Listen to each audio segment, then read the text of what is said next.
Hi అండి. Welcome back to my YouTube channel. So, మన ఛానల్‌లో రెసిపీ ఏంటంటే ఇవాళ బెండకాయ పులుసు.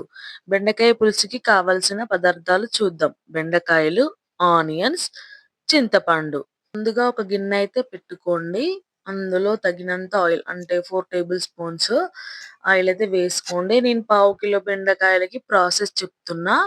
సో, 4 టేబుల్ స్పూన్స్ అయితే సరిపోద్దండి. చూస్తున్నారు కదా! ఆయిల్ అయితే హీట్ అయింది. హీట్ అయినంక నెక్స్ట్ ఐటెమ్ జీలకర్ర. సో, నేనైతే 2 టేబుల్ స్పూన్ల జీలకర్ర ఏసాను. మేము కొంచెం జీలకర్ర ఎక్కువ తింటాం కాబట్టి నేను 2 టేబుల్ స్పూన్లయితే వేసాను. సో, చూస్తున్నారు కదా! జీలకర్ర వేగుతుంది ఆయిల్‌లో. నెక్స్ట్ అయితే పసుపు. మాది దంచిన పసుపు కాబట్టి కొంచెం కలర్ ఎక్కువగా కనిపిస్తుంది. మరి ఎక్కువ ఏమి ఎయలేదండి నేను. సో, మీరు కూడా చూసుకొని ఏసుకోండి పసుపయితే. సో, చూస్తున్నారు కదా! మంచిగా కలపాలండి పసుపు, జీలకర్ర. వీడియోలో చూపించిన విధంగా నీట్‌గా కలుపుకోండి పసుపు, జీలకర్ర. సో, చూస్తున్నారు కదా! అలా పసుపు, జీలకర్ర మంచిగా ఆయిల్‌లో డీప్ ఫ్రై కావాలి. సో, నెక్స్ట్ అయితే ఆనియన్స్ ఏస్తున్నానండి. సో, వీడియోలో చూపించిన విధంగా ఆనియన్స్ అయితే వేసుకోండి. సో, చూస్తున్నారు కదా! ఆనియన్స్. ఆనియన్స్ అయితే మంచిగా కలపండి. బ్రౌన్ కలర్‌లో రావాలండి ఆనియన్స్ అయితే.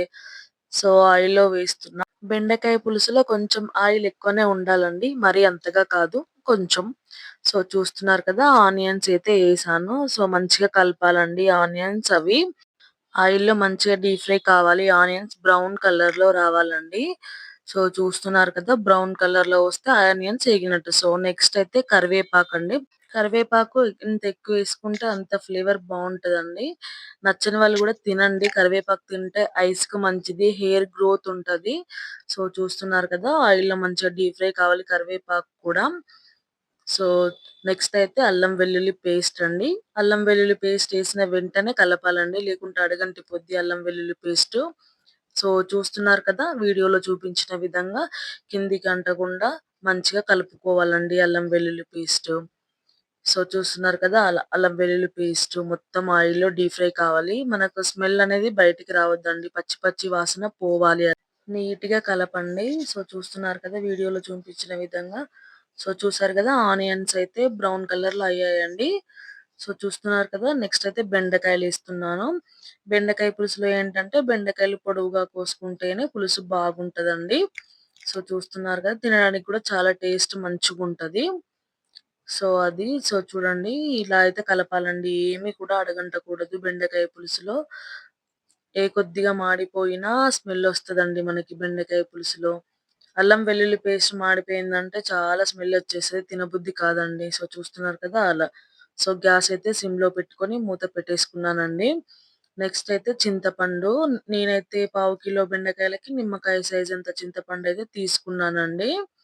చింతపండయితే పిసుక్కున్నాను. రసం తీసుకొని పక్కన పెట్టుకున్నానండి. సో, చూసారు గదా! రసం తీసుకొని పక్కన పెట్టుకున్నాను. సో, అందులోనే 3 టేబుల్ స్పూన్ల కారమయితే ఏస్తున్నానండి నేను. తగినంత వేసుకోవచ్చు. మేము కారం కొద్దిగా ఎక్కువ తింటామని నేను 3 టేబుల్ స్పూన్లయితే వేశానండి. సో, నెక్స్ట్ అయితే 1 ½ స్పూన్ సాల్ట్ అండి. సో, చూస్తున్నారు కదా! 1 ½ స్పూన్ సాల్ట్. సాల్ట్ అయితే కొద్దిగా ఎక్కువే పడతది. ఎందుకంటే చింతపండులో కూడా సాల్ట్ పడతది కదండీ! సో, నెక్స్ట్ అయితే ధనియాల పిండి. చూస్తున్నారు కదా! ధనియాల పిండి కూడా ఏసానండి 1 టేబుల్ స్పూను. కొంచెం జీలకర్ర, మెంతుల పిండి ఉంటది కదండీ! 2 రోస్ట్ చేసి పెట్టానండి. సో, అది ఏస్తున్నాను పౌడరు. చూస్తున్నారు కదా! మొత్తం కలిసేలా ఒకసారి కలుపుకోవాలండి అన్నీ నీట్‌గా. కొందరు అల్లం వెల్లుల్లి పేస్ట్ ఇందులో ఏసి కలుపుతారండి. సో, నాకేంటంటే స్మెల్ అంతగా పడదు కాబట్టి ఆయిల్‌లో రోస్ట్ చేస్తాను నేను. సో, చూసారు గదా! అలా బెండకాయలు ఆయిల్‌లో మంచిగా డీప్ ఫ్రై అయ్యాక ఈ పులుసు తీసుకెళ్ళి అందులో వేయాలండి. సో, జాగ్రత్తగా వేయండి. చూస్తున్నారు కదా! సో, కిందిది గూడా రావాలంటే ఒకసారి ఆపి మళ్ళీ మొత్తం కలుపుకొని ఒకసారి ఏసేయాలండి. సో, చూస్తున్నారు కదా! పావు కిలో బెండకాయ పులుసు విధానం ఇదండి. మంచిగా కలపాలండి. చూస్తున్నారు కదా! ఒకసారి మొత్తం కలుపుకోవాలి. సో, అన్నీ నీట్‌గా కలుపుకుంటే సరిపోద్దండి. మంట హైలో పెట్టేసుకుంటే మనకు చారు మరిగిపోద్దండి. ఒక 5 నిమిషాల్లో చారైతే మరుగుతుంది. చూస్తున్నారు కదా! చారు మరిగిందండి. నా రెసిపీ మీకు నచ్చినట్లయితే లైక్ చేయండి, షేర్ చేయండి, కామెంట్ చేయండి, సబ్స్క్రైబ్ చేసుకోండి.